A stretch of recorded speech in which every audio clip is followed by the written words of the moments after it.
Sometimes I'd have to bring you down to earth too. I know this verse hurts you. I tell you what, I give you advice. I'm feeling nice. Your vices could influence your writing if you weren't biting. All right, AEW Revolution is in the books. Some good, some bad, some ugly. Mostly, it was, the main event was tremendous. Though it was a little extra. We'll talk about it. And I think it was pretty much a one-match show as far as my enjoyment. So let's get into this thing. I watched all of it. So 0 hour, worst pre-show in the world, worst hour of wrestling I've ever seen in my life. That RJ City fellow, don't know who he is. I really only know him from those videos I don't watch on YouTube. So seeing that person on the pre-show, I was intrigued at first. I'm like, all right, it's a new face. I'm not sure. By the end of like his second interview, I wanted to run him into a wall. He is ridiculously annoying, and I don't know what purpose he serves. I don't know what God he serves. I certainly don't know what purpose he serves. He's awful. And I think we're all worse off for having been exposed to whatever that was. He was the drizzling. It was terrible, okay? It was awful. He was filling up on one of these, the fat, chunky guy from 2.0. It was awful, bro. It was just like all time bad. He got spray painted by Toni Storm after she refused to answer any questions. I don't know. Like, it seemed like he might have just been found like a happy fan. Like, this guy a professional. As a matter of fact, I do know who this guy is, because this is the guy who is this the guy who wrestled with David Arquette? Because as I was mentioning his name, I kept saying, like, I've never seen this guy before. But then I was like, wait a minute. Maybe I have seen him before. Maybe it was the guy who wrestled David Arquette. This guy's a wrestler. So if this guy is a wrestler, why is he so bad at talking? Why is he so cringe at interviews? Why is he so cringe on promos? What is going on here? It's worse than I thought. I'm thinking it's just some broadcast guy that they hired, and it's not that big of a deal. He's just terrible. They'll have to get a new one. But now I realize this guy's a wrestler. Is he wrestling in AEW on Dark or something like that? I don't know. Or is he just like a backstage interview guy? Because I don't watch Dark. I don't know what's going on. But I know he's awful. I can tell you that much. Let's move on very quickly from the rest of this stuff. All right. Match 1. Ricky Starks defeat Chris Jericho. The match was fine.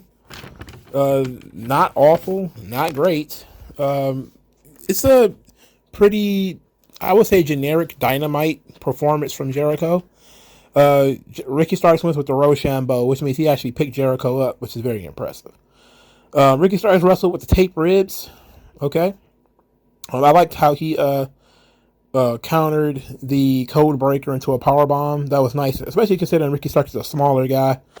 That was actually pretty cool.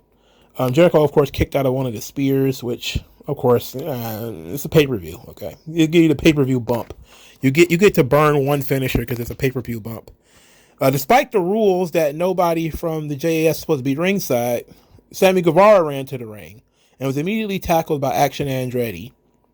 The referee was distracted. This led to Chris Jericho hitting Ricky Starks in the gut with the bat. It did him no good because, like I said earlier, Jericho ended up losing. But Action Andretti coming out here reminds me of a little note that I forgot. You know, maybe I should have done a news and note segment. Actually, no, I don't. That Jericho recently went on I guess you could say a rant about how he doesn't need to beat Action Andretti and how he will never beat Action Andretti. He wants that moment to be left for him. So he's never going to beat him. I'll say we need to remember that when it's time for Jericho to actually beat Action Andretti, that he's going to say, he said out of his own mouth that he will never beat him.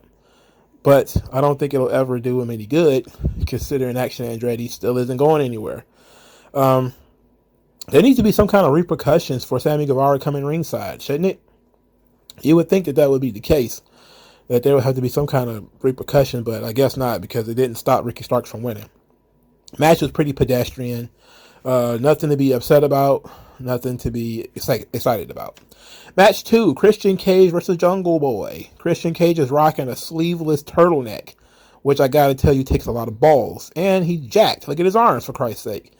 I mean, I take it his chest and neck did not look like his arms did. That's why he covered those up. Jungle Boy came out and he was dressed like Shawn Michaels at SummerSlam 2002, which everybody kept talking about. Oh, this reminds me of Shawn Michaels from SummerSlam 2000, like because he's wearing jeans. That's why. All right, so this was a final burial, aka a casket match.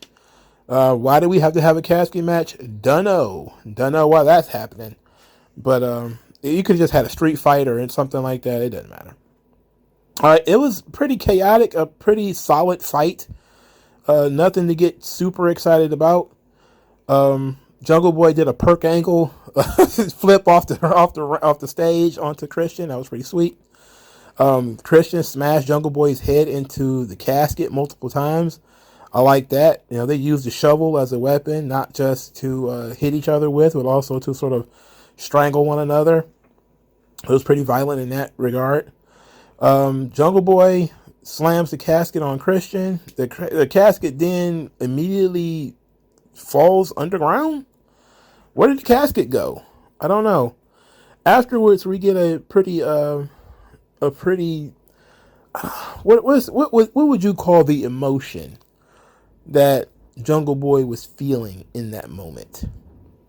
Would you say it was bittersweet? Would you say he was, perturbed? Was he pensive? Like, what would you call that?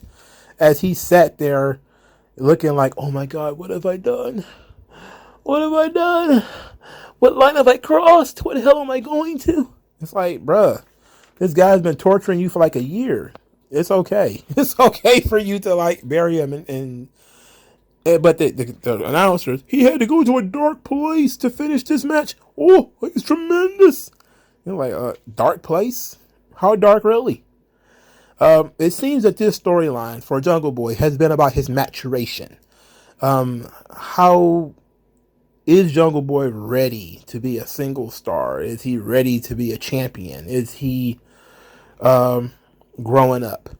And it's weird because the guy's in his mid-20s, you know. You would think he was younger than that. You'd think he would be like, 24, 23 or something like that. I think Jungle Boy's like 27 or something. I think that it's okay to have a character that is seen as kind of immature, and then you have to do things to push him towards maturation. And having a pretty much violent fight is one of those things that you would do to sharpen and strengthen a sort of young character to make them better. But they got to get rid of that theme song then, because the theme song is very childish. It really kind of induces singing, but it also induces has a Disney feel to it. It doesn't have a adults will listen to this kind of feel to it. I don't think any adult will be caught dead listening to that damn song in person. So I don't know. Maybe I'm wrong, but I think if they're going to try to go with Jungle Boy being a little bit more mature, that's fine. But how about we do more than that? Okay. House of Black defeat the Elite to win the Trios Tag Team Championships. Okay. So this was a mixed bag. The finish was fantastic. Fantastic finish with Buddy Matthews nailing a knee strike and breaking up the Meltzer driver, which led to their big finish. I like the finish. Now, ultimately, I don't really care at all for the Elite or the Young Bucks and all of their matches and their match types. I just don't like it. Brody King was hit with a 450. He kicked out at 1. But at the same time, he's getting taken over by Hurricane Ranas and all kinds of stuff. They did a nice little spot that had some potential where Kenny Omega was surrounded by the House of Black. The various members of House of Black were surrounding him. And the crowd was really into it at this point, where they was like, Kenny, because he was the only one there. And it would have been a great time to showcase that Kenny Omega actually does watch these superhero cartoons and everything, and learn how to combat against multiple guys in a believable way. But apparently, we don't get that opportunity. Instead, the Young Bucks just saved them. I know a lot of people, some people did want me to talk about Kenny Omega being inspired by cartoons and video games and stuff like that. Which, I mean, come on. Have you listened to my channel? I talk about cartoons and video games and shit like that all the time. It's not that big of a deal. You would think that if you were a pro wrestler, you would actually try to look at legitimate fights to a degree, or add basic human psychology to some of the stuff that you do. But if you choose to watch Batman the Animated Series and build your matches around that, I mean, what can I say? I mean, it is what it is. Just don't watch any garbage cartoons, I guess. Don't watch anything that's gonna, cause you to make too many mistakes. So, but House of Black winning is perfectly fine, considering the Elite, weren't doing anything with the titles anyway. They were just having matches. They weren't involved in any feuds or anything. But now House of Black just has the belts, and they aren't going to be involved in any feuds or anything. So, I don't know. But the main event scene can certainly use Kenny Omega, and the tag team scene can certainly use the Young Bucks. So, breaking up the Elite as a trio to put them back in separate divisions seems like a really good, pertinent decision right now, especially considering the main event. They definitely gonna need some help up top. So breaking up the Elite, at least for now, maybe after a rematch, or maybe even 2 rematches, seems like it works for me. House of Black winning is fine. I hate that Malachi Black has been in AEW all this time, and the only belts he's been able to get is a damn 6-man tag belt. Whatever. At this point, Jim Ross took his leave, and Tony Schiavone filled in for the rest of the night. Why? Why did this occur? That's what I want to know. Is JR only getting paid? He had to fly all the way there to work an hour? Because he was announced at the top of the hour. And then at the bottom of the hour, he was gone. So he flew from his house in Oklahoma to San Francisco to work 1 hour. I mean, it's a good job if you can get it, but that sounds ridiculous. It just sounds ridiculous. All right, moving on. The AEW Women's Championship. I'm not going to pretend that I paid attention to this. Jamie Hayter defeats Ruby Soho and Saraya. The only thing I can remember from this match is there's a spot in the ring where Saraya is between Jamie and Saraya and Ruby Soho, and she's being punched back and forth, and she's fighting both of them back and forth.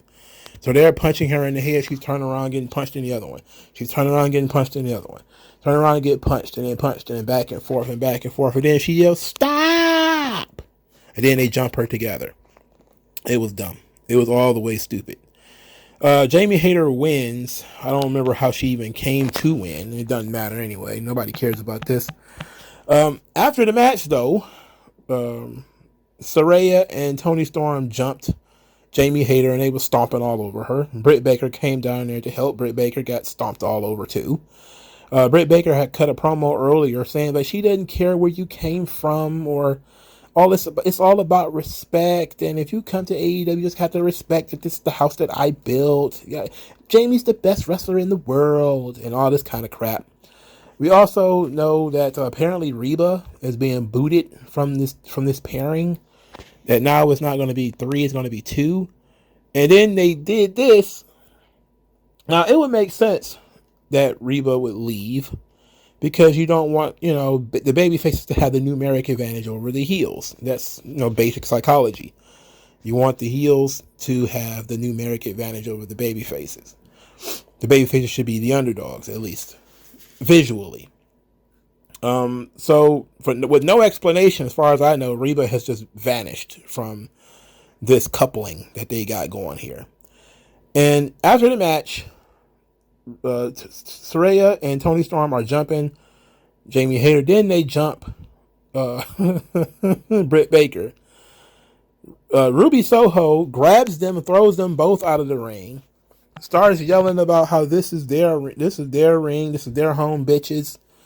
And then she attacks Britt Baker, and then she attacks Jamie Hayter, turning heel and joining Tony and Saraya less than 90 seconds after she was having a match with Saraya.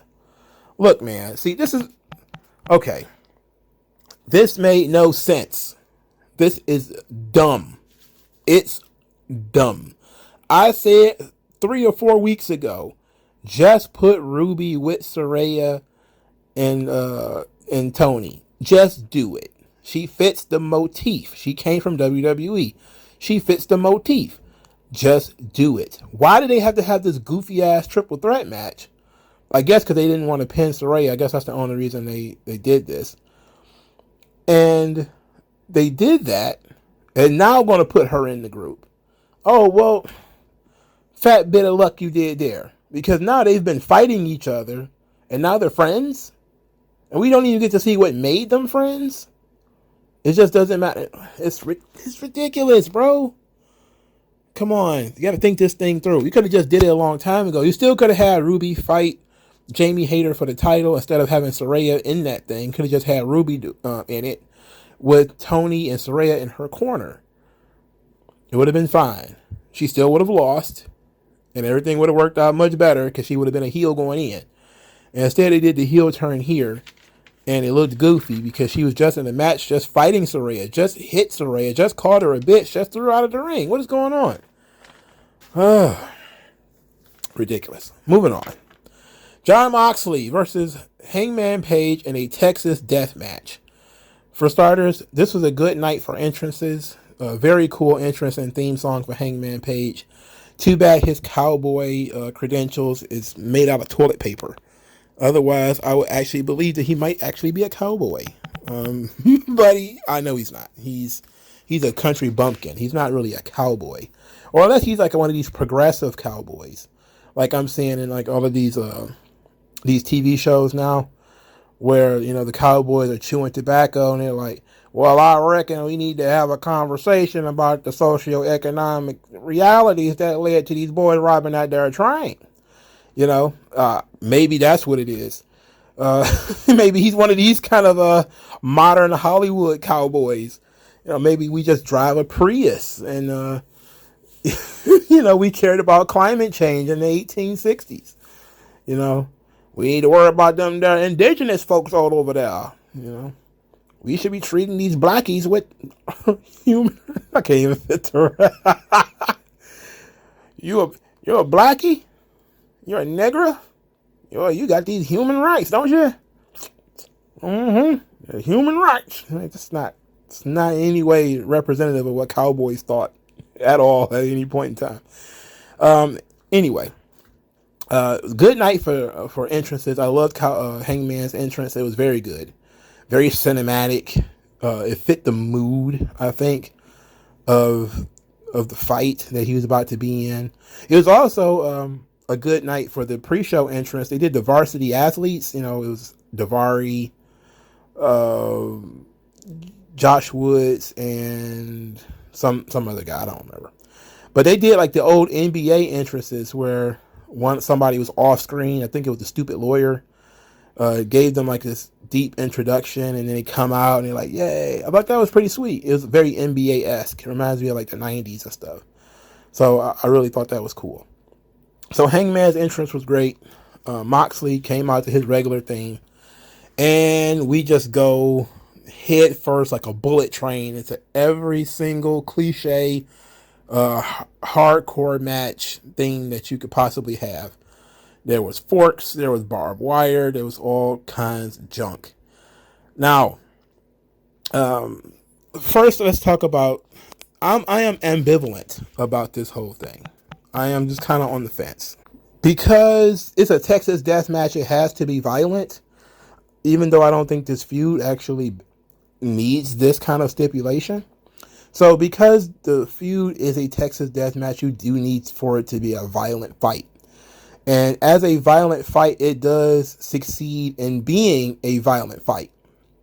At the same time, though, Moxley bleeds in every single match that he has, no matter where it is. No matter, he's even bleeding during the promos now. Next thing you know, he's gonna be bleeding all over the posters. He's gonna be bleeding on the trading cards. He's gonna be bleeding in the video game. He's gonna be bleeding in the comic book. He's gonna be bleeding in everything. So it takes the punch out of it when the guy is literally bleeding in everything. Then yeah, it takes some of that away.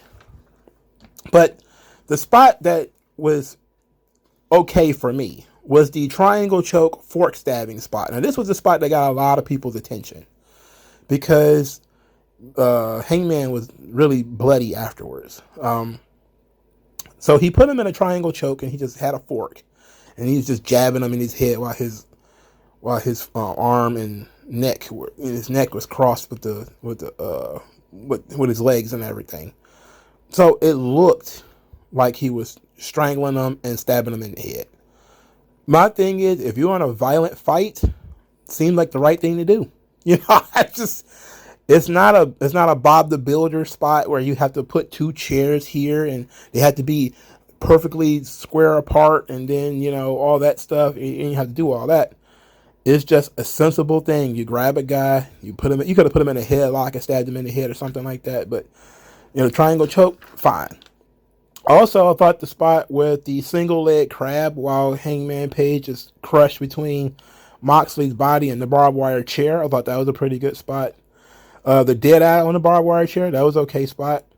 Now the curb stomp on the brick, I was less than enthused with that. My thing is, I try to avoid brick because brick doesn't really give. The brick is like steel, you know, to me. You hit somebody with a brick, it hurts. There's no way, there's no two ways around it. See, barbed wire, it cuts you up and that kind of thing. You might even be able to work it in a way where it doesn't look too bad. But brick is one of those things that there's no way you're hitting somebody with a brick or dropping them on a brick or powerbombing them on a brick or whatever, and they're just getting back up. It's just, you can forget it. You know, you can just forget it. So to me, it just didn't seem like we needed to have the brick.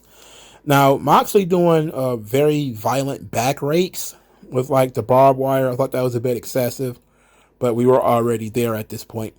We were already full-born, going forward, and it was what it was. All right, so then we got the cliche, Moxley is beat to piss, and he can't really fight anymore. So he stands there and basically waits for Hangman Page to throw this buckshot lariat, but he has to give him the finger first. I'm going to start downgrading matches just every time somebody does that now. Anytime somebody just kind of surrenders and gives somebody the finger, I'm just going to say, this sucks. Because for starters, you have all this time between him lining up, waiting for the crowd to wake up to do this, for you to have moved, countered it, or thought of something else. When you just stand there and be like, oh, fuck yo, oh. And so now he takes the butt shot lariat, but he gets right back up. He rolls through it, actually. Then Hangman clotheslines him over the top rope, and there's a chain, and it's wrapped around Moxley. He grabs it, and he's basically hanging Moxley. And Moxley taps out, surrenders, and Hangman Page wins. Believable finish, as Moxley was being strangled. I mean, just about anybody tough would give up in that situation. So, Moxley loses. Not that big of a deal, if we're being honest. My question is, these matches happen so often, and Moxley is in pretty much all of them. Do these matches actually benefit anybody anymore? That would be my question. Like, back in the day, if you were, Terry Funk or Mick Foley, you were the guy that the company threw at a young guy, and you put him through the ringer, you put him through these bloody, violent brawls. Think Mankind and Mick Foley. I mean, Mankind and Mick Foley. Mick Foley and Randy Orton. The Backlash match, which probably should have been at WrestleMania, but they did it at Backlash instead.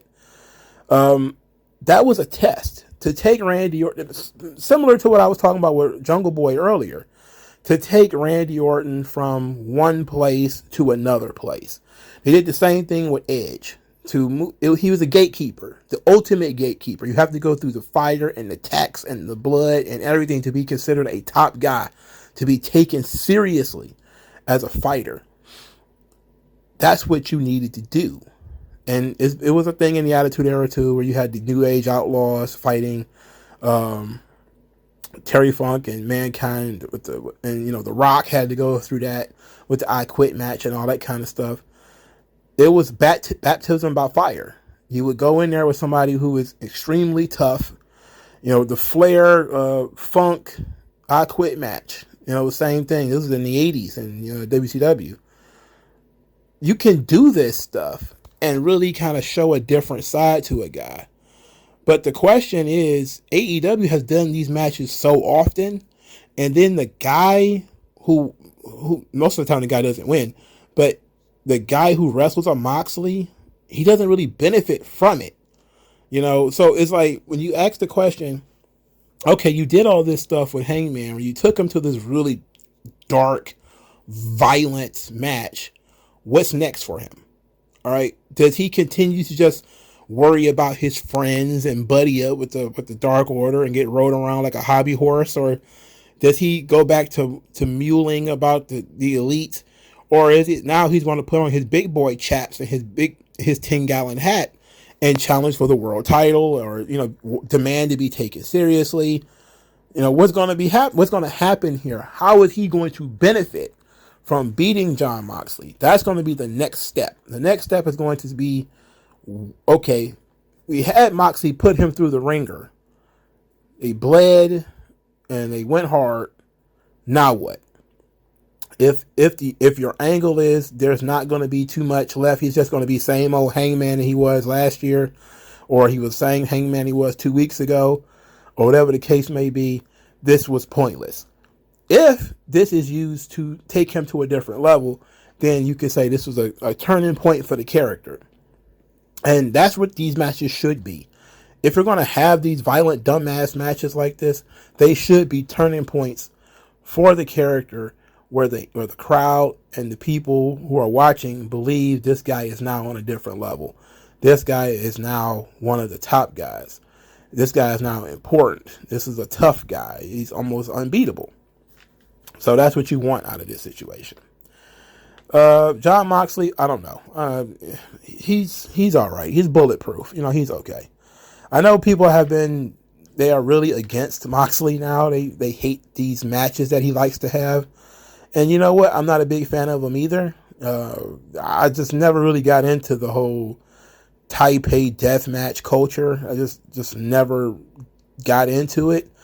But they make narrative sense sometimes, because you do have to have your heroes put through the meat grinder. There has to be somebody there to really push them to their limits. And their limits might be different depending on, there's physical limits, emotional limits, spiritual limits, etc. A Moxley makes sense. That role makes sense in wrestling. The Abdullah the Butcher, that role makes sense. The issue is, what do you get from that? Like when Bruno fought those guys, the Stan Hansons and the Bruder Brodies, he was larger than life. And it proved that the people believed in their hero, that he was the right guy. And, like I said, Randy Orton, Edge, Shawn with Mankind, Mind Games, that sort of stuff. It takes your character to the next level. It shows you that you have an edge. That's what this needs to do for Hangman. If Hangman Page is going to be considered a top guy, especially a top draw for AEW, you have to eventually stop putting him in these stupid matches where he's bleeding all over the place with barbed wire and all this kind of crap. And then he's going back to, riding around on a golf cart with the Dark Order. You have to make a decision. This guy has to graduate and move on, And they did this the second time, because they did it earlier with not just Adam Cole when I'm talking about Hangman Page, but now I'm talking about they did this with Jungle Boy just a few hours, like an hour or so before this. So you had two characters that were considered sort of, I guess you could say, nice guy baby faces. You put them in there with dastardly violent heels. They survived. But now the question is, which one of them is going to benefit from this. And you will hope at some point both of them will. But I'm guessing due to Tony Khan not really understanding storytelling, maybe nobody will. I really hope I'm wrong and that he finds it deep within the recesses of his mind that this was, if you're going to do this, it has to change the character. It actually has to. Next up, we had Wardlow defeat Samoa Joe via sleeper hold, triangle choke, not triangle choke, I'm sorry, rear naked choke, to win the TNT Championship. The crowd was dead. This match was fine, but the crowd was dead. They just saw 30 minutes of a guy strangling each other, stabbing each other with forks. They did everything except set each other on fire. And now we're about to send the two horse guys out there to punch and kick and slam one another. Makes it feel like this match wasn't important. Not only because this is a rematch, and they've seen a couple of rematches on this show already, but it didn't have a gimmick. There was no violence, no extra violence to it outside of Samoa Joe's normal violence. And it came across as being very pedestrian in comparison to what they just seen. So the crowd went to sleep. They just saw a guy get strangled in front of them. There's nothing like that's going to happen in this. So there's no reason to get too up for it. So this was basically a victim of match positioning. They positioned this match in this spot, and it essentially, they didn't get anything out of the crowd. Now, if they'd went on first, or if they'd went on second, it probably would have been better in terms of crowd reaction. But putting them sixth after Hangman Page and Jon Moxley was just unfortunate. But Wardlow wins fine. The crowd didn't care. They can't reheat Wardlow. Wardlow did not win with his own finish. Instead, he won with Samoa Joe's finish. I don't know what that was all about. Hobbs was watching the match, and basically they did the old, Wardlow was teasing him, and Hobbs was teasing him. I'm guessing Wardlow should win over Hobbs, and it would be the right thing to do, because to me, Hobbs shouldn't even have that big donut. Mainly because unless he's going to get the belt, you shouldn't even put him in the title shot.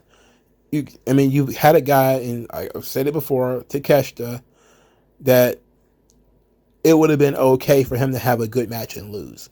You can't keep doing that with Hobbs. You can't keep doing Hobbs. He's too big. People will stop believing in the big guy if he loses so much. So Takeshita is well built, but he's not huge. And they treat Takeshita like a pet anyway, so it would have been fine.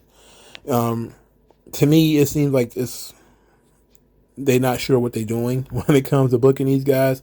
And besides, you don't want people to get sick of Wardlow and then immediately just latch on to Hobbs, which, I'm not saying that's going to happen. I'm saying it happened with me, but I'm not saying it's going to happen to anybody else. You don't want to put Wardlow in a position where he gets overshadowed by somebody else and people think, oh, it's this guy's turn now. Like, Wardlow, you have your turn. You're not over. We don't care about you anymore. Your matches suck. You're boring, yada, yada, yada. We're going to latch on to this guy now. You don't want to put that situation. You should have just had like a hot heel for Wardlow to face, or a team of hot heels for him to face. But that will require, actually booking in advance and knowing what's going on here. All right, next. Jeff Jarrett and Jay Lethal, the Acclaimed, Danhausen and Orange Cassidy, and the Guns for the AEW AEW's Tag Team Championship. It's not the women's title. The Guns won the match. I can't pretend that I watched this much either. The Guns winning was the right call. The Guns pinning Danhausen is what I called. I knew that was going to happen. There was a spot in this match that featured Sanjay Dutt, Danhausen, and what the guy Singh, in which Singh and Dutt are both wearing turbans, and Danhausen is going to put a curse on this big guy. I wanted to projectile vomit. This was so stupid. And this was the sad part is that this was what the crowd woke up for. The crowd went to sleep through the entire Wardlow Samoa Joe match, barely reacted to the finish. But then Singh and Danhausen square up, and the crowd is standing up like, "Oh, something major about to happen." And I was just sitting there like, I can't believe this. I can't believe we're taking this guy seriously. It is ridiculous. Anyway, Singh gets hit with the orange punch, and then he gets a Faymaster from Billy Gunn. It was bad.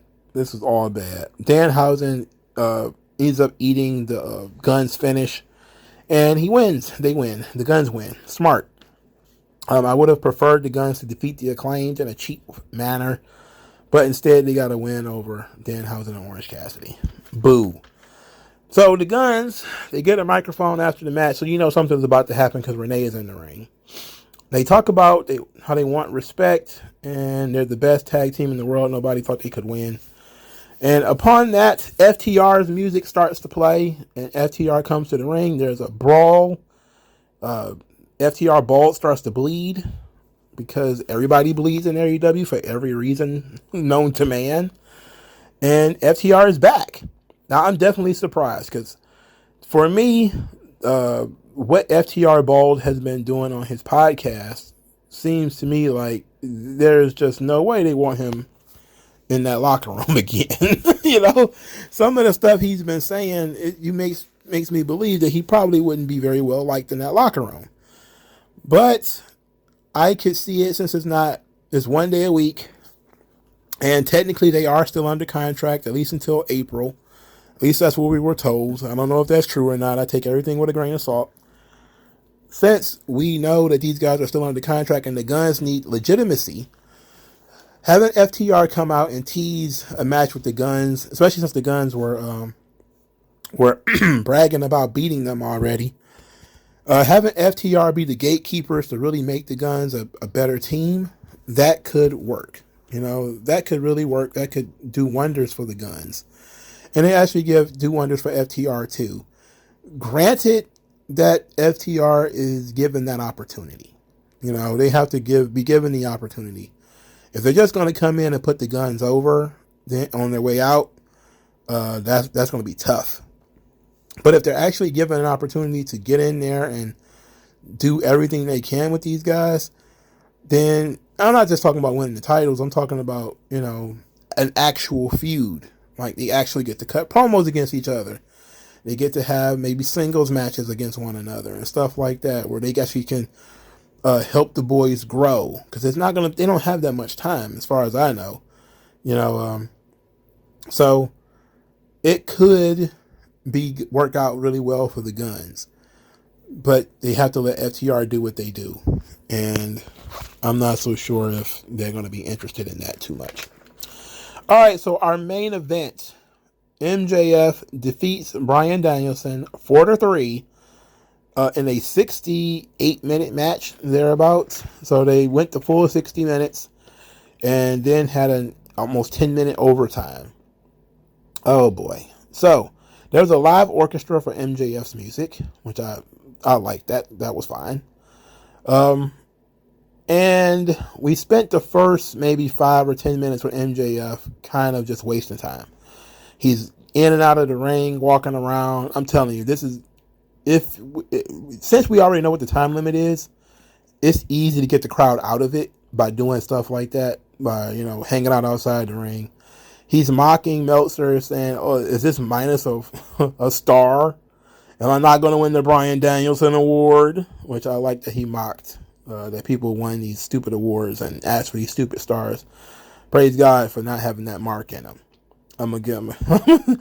But even though I want to praise MJF for not having that mark in him, with the little boy, let's spend just a couple of seconds talking about this because it's not that big of a deal.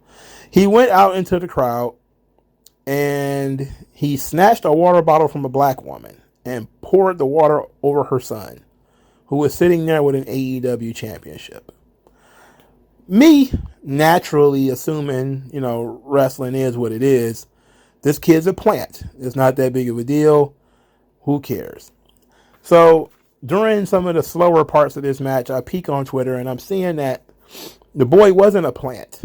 That, you know, MJF really singled out these people and poured water all over them and the boy was crying and all this kind of stuff. And everybody's running around talking about lawsuits and all this kind of stuff. I'm just sitting here like, bro, it was water. He didn't melt. He didn't dissolve. Look, is it assault? I guess technically it is. But no court in America is going to prosecute him for what he did. He just poured water on somebody. Let's say, for instance, that it wasn't a plant, that it was a real little boy. I think MJF should be disciplined for that because it could have gotten worse. If it wasn't a plant, then you have to assume that he was running a risk in pouring water on a kid, because you never know what the parent's going to do. And you probably don't want to pour water on the parent either, because again, if you're working with people who aren't working, you don't know what they're going to do. You don't know what any bystander wanted to do. I mean, my thing is, you never know. You know what I'm saying? Like, when he poured that water on that kid, I kind of giggled at first. I was like, okay, they set this whole thing up where he can get some heat by going out there and messing with this kid. But then I'm hearing that the kid wasn't in on it. And I'm like, okay, that's kind of screwed up. If the kid wasn't in on it, you got to discipline MJF somehow. You got to try to make it up to the kid somehow, but you got to discipline MJF somehow too. So I'm not sure what an appropriate thing would be. Maybe an Ultimate Warrior like apology, where he gets like a personal cameo apology, or maybe some free merchandise, free tickets to the next show, that kind of thing. But if this is legit, MJF definitely needs to be punished. A bigger issue with MJF potentially doing something to a kid that was unplanned is that this is definitely going to be frowned upon up in Stanford, because they don't typically play this kind of stuff. And MJF, with his antics and some of the things that he says, definitely is going to start rubbing people the wrong way up there. He may think that he's got a buddy in Bruce Pritchard or whoever up there. I'm telling you, you don't have enough buddies. If you end up starting some shit that, turns the stomach of enough people up there, it will not be worth going. Trust me. I know he did an interview where he was talking, or he didn't do an interview. It was suggested that MJF was telling people in WWE he couldn't wait to be there next year and all this kind of stuff. Basically just trolling. Assuming all of that stuff is true. Again, dirt sheets, can't take that seriously. Assuming all that stuff's true, and assuming that, this kid wasn't a plant, then you have to take into account how people are going to take that in other companies. Because in AEW, they may put up with it. In WWE, they're not going to, And there's always going to be some, you think MJF is going to be watered down. You talking about MJF might be fucking neutered. He might be nuked from orbit if he ends up going to WWE, because he's doing stuff that's completely outlandish right now. And it's not that, oh, you have a problem with heels? No, I don't have a problem with heels at all. But you can't cost the company money. You can't be a PR disaster either. Like, you have to rein it in. You have to be within reason. And if MJF is doing stuff that's causing the company to look bad, he's already saying things that don't make Tony Khan look very good. It doesn't make AEW look very appealing. If he's already screwing up in that regard, and now he's out here assaulting, quote unquote, the fan base, it's like, that's nonsense. You can't do that, bro. You can't do that. Now, all of that could be a wash, because this could still be a plant, and it's not that big of a deal. He still probably shouldn't be name dropping WWE all the time, making people think that it's a done deal, because it's not. And I can guarantee you that once he walks into that locker room and he's 5'8" and he's looking at the Miz's chin, this whole thing is going to be a little bit different. It's going to be a whole different ball game when he's looking at the shoulder blades of Madcap Moss yelling about something that nobody cares about how, the team of Des Moines, Iowa sucks, and how he's going to bang all the fat chicks in Kansas. Nobody's really going to care when, Baron Corbin is in his corner or something like that. You have to think about these things. You have to think about these things a little bit, just a little bit, not a lot, just a little bit. He's a smart guy. He'll figure it out. All right, now let's talk about this match, though. Okay, finally get to talk about the match. Bryan Danielson. I love this guy. He should be on pussy probation. He should not get nothing for 2 weeks. Because I know this was his idea to have this match be, 70 minutes or whatever. I don't care how good the match is. I am out of watching matches that are an hour long. When I was a kid, okay, you might have got away with a hour-long marathon match or whatever. Now, today, bro, I don't have the patience for it. Because, especially since a lot of these guys spend a lot of time drawing out stuff. And that's what I was talking about earlier, where MJF is just drawing out the heat by standing outside the ring and walking around and stuff. Like, bro, you are taking me out of this match. And I know that there's another 50 minutes of this. You're killing me, Petey. Like, this is no good. All right. I'm already starting to reach for the phone and, reaching for comic books and stuff like that. Like, we got to do something to speed this time up. Because you asking me to sit here and invest an hour already, and then when we get to the hour, it's a draw, and I got to invest another 10 minutes into this match. That's a lot of time out of my life, dog. I'm older than I look, brother. I'm definitely older than I look. But ultimately, I think that the match was good. It was a good match. These guys did a really great job. They told the story of MJF hurting his knee early in the match, and he fought through the injured knee throughout the entire match. MJF only scored points by cheating, which is great. Bryan Danielson scored first blood with the Busaiku knee. MJF hit Bryan Danielson in the nuts, which lost a fall. He then immediately scored 2 falls off the nut shot. So that got us at 2-2. There was a running tombstone pile driver onto a table by MJF, which seems excessive. It sounds excessive, doesn't it? A running tombstone pile driver onto a table. Incredible for a guy who had a history of head and neck injuries. Anyway, that led to the third fall for MJF.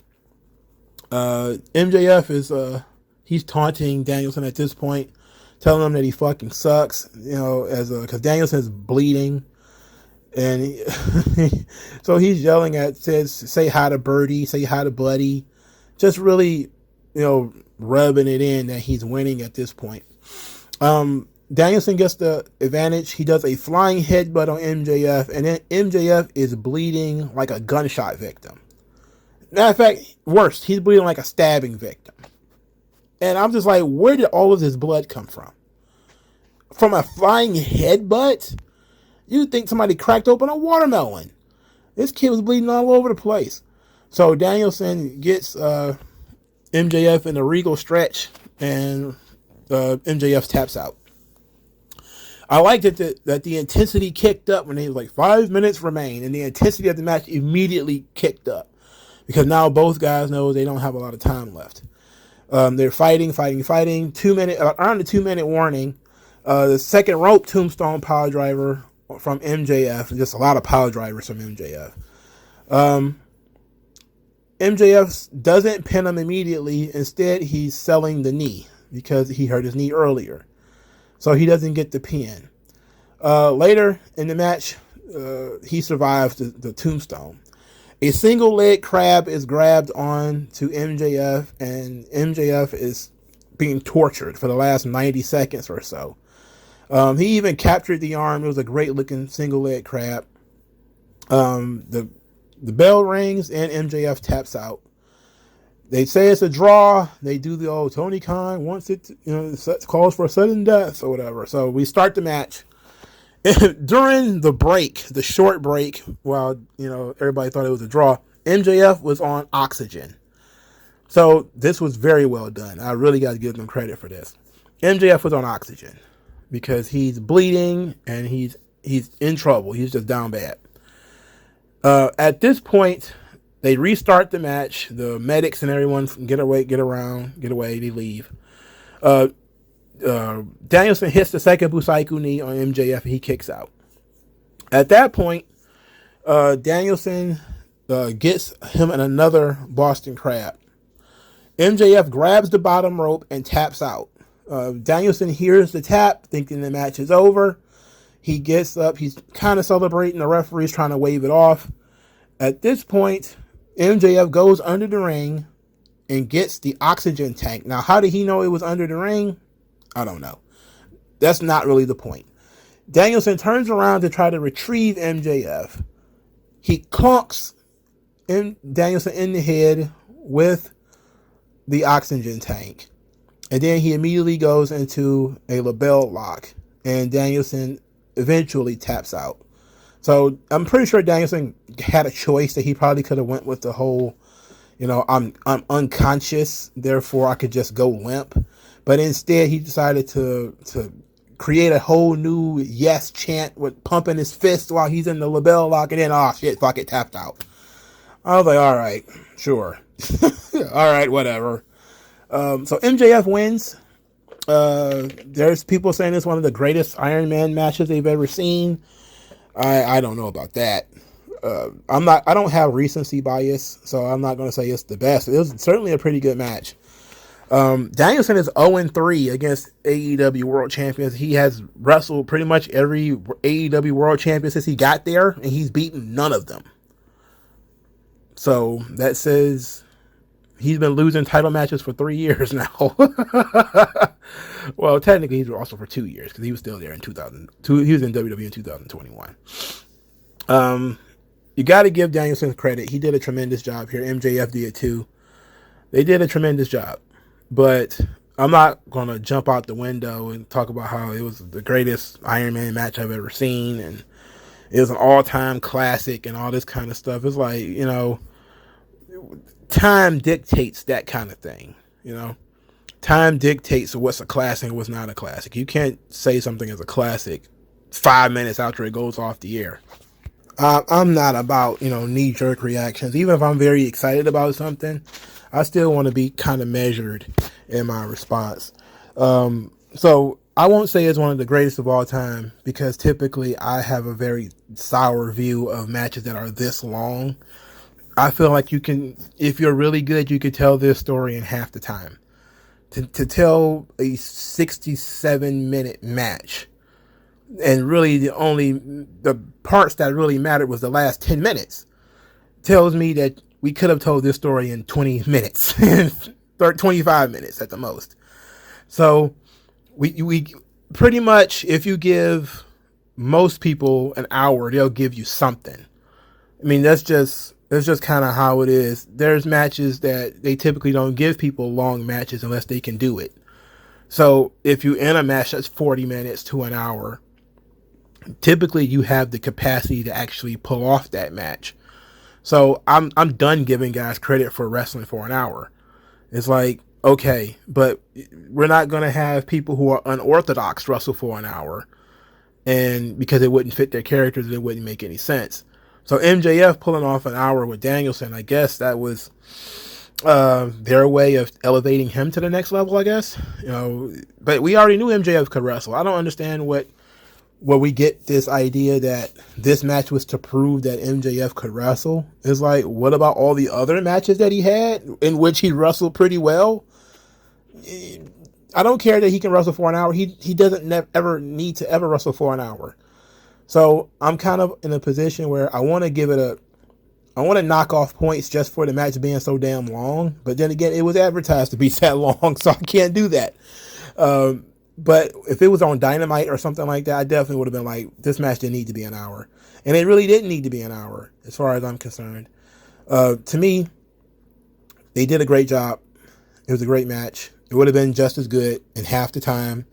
Roman Reigns manages to do big budget 30-minute matches. Like, that's it.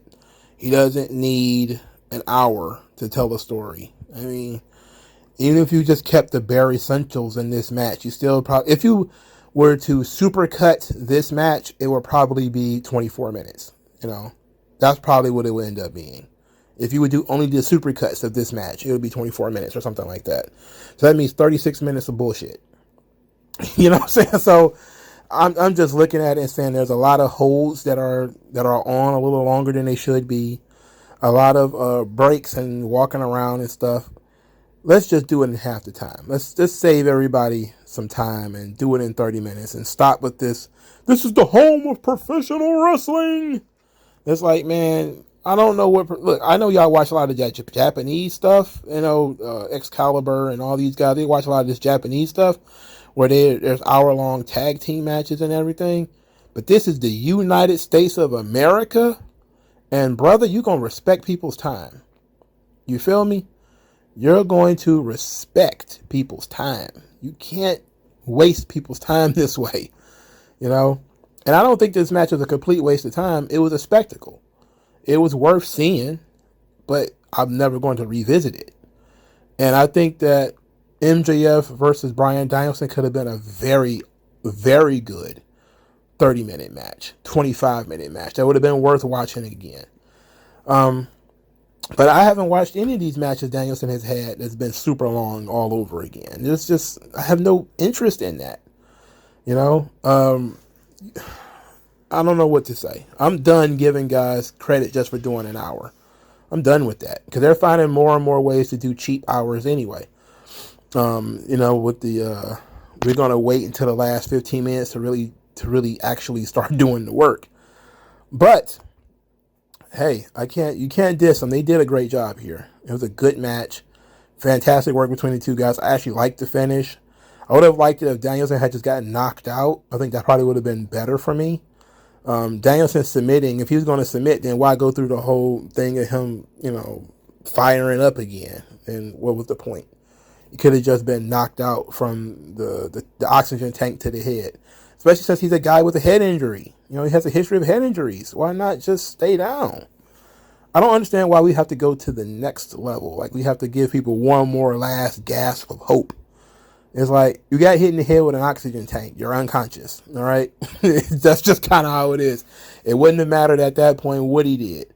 He could have did a leg drop, an elbow drop, or whatever, and pinned him, and that was it. Called it a day. You know, it would have got the same reaction. So, but I did like the match, and I enjoyed it. And I think that both guys did fantastic. I don't know where we get this idea that MJF can't work. MJF has had plenty of good matches in his AEW career. This idea that now he's the world champion, he's got to prove that he can work for an hour. It's like, who is he proving that to? Because, for starters, I don't want to watch a match for an hour. Second, I've seen MJF have some really good matches in half the time. So I guess this is like wrestling media he's trying to prove this stuff to, but it's pointless.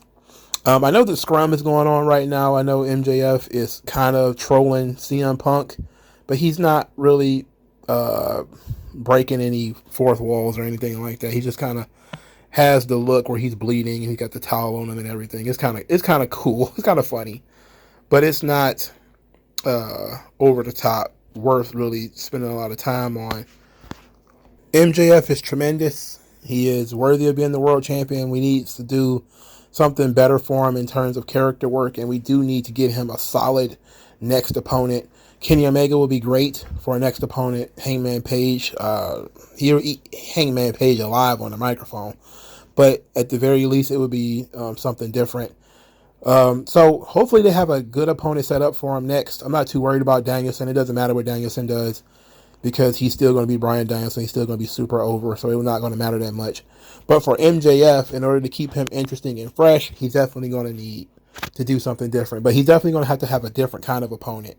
Danielson was a guy who was really kind of stressing the wrestling part. Maybe he needs somebody to challenge him in a different way. So that his character can grow, because he's still a very young guy. We still should be, pushing him to do more and to branch out and take more chances. So I don't know who in AEW could do that, considering too many people in AEW are work rate guys. But what is he going to do? You can't do our choreographed fight scene match. I don't know, man. So, but ultimately, the main event at least was very good. And was the best match of the night, obviously. The Texas Death Match actually, to me, was fine. I didn't hate it. So the worst match was easily that women's match or that stupid tag team match, neither of which I had any interest in. The match that I cared the most about was Wardlow and Samoa Joe, and it ended up being boring because the crowd did not care because of mostly of card placement. The best decision I think they did was the House of Black winning the trios titles. Was a really great deal. It was a smart move. But everything about AEW is, okay, we're here now. What's next? Because they have a bad habit of not getting to that part of the story, of moving these guys forward and taking advantage of some of the powerful and positive things that they've done. I'm definitely going to be paying attention to Hangman, MJF, and Jungle Boy, considering these characters were the characters that were under the most pressure and was tested the most tonight. And because of that, these are staple, should be character changing victories. Let's see how they follow up. All right. Do all the YouTube things, guys. Hope you guys enjoyed Revolution. Hope you guys enjoyed the review. And I'll talk to you guys later, man. Peace out.